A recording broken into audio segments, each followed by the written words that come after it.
Benim derdim klinikte değil.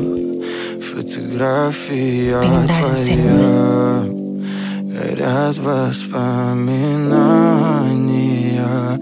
Sen bana kul mu yapıyorsun?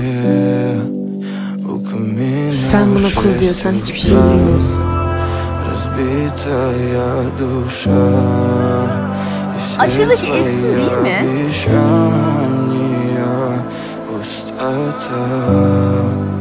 В камине в 6 утра фотография твоя, горят воспоминания о тебе.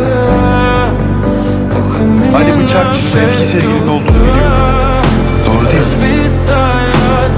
Bunca zaman beni onu tanımıyormuş gibi yaparak kandırmadın.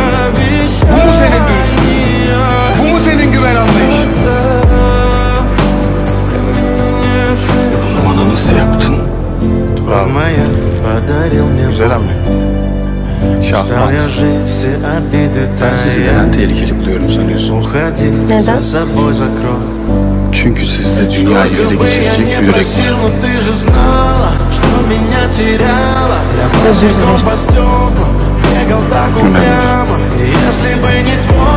İki ortak olalım. Gel bakalım. Emir'i zan altına bırakalım. Ben kalıyorum. Ama sen gidiyorsun.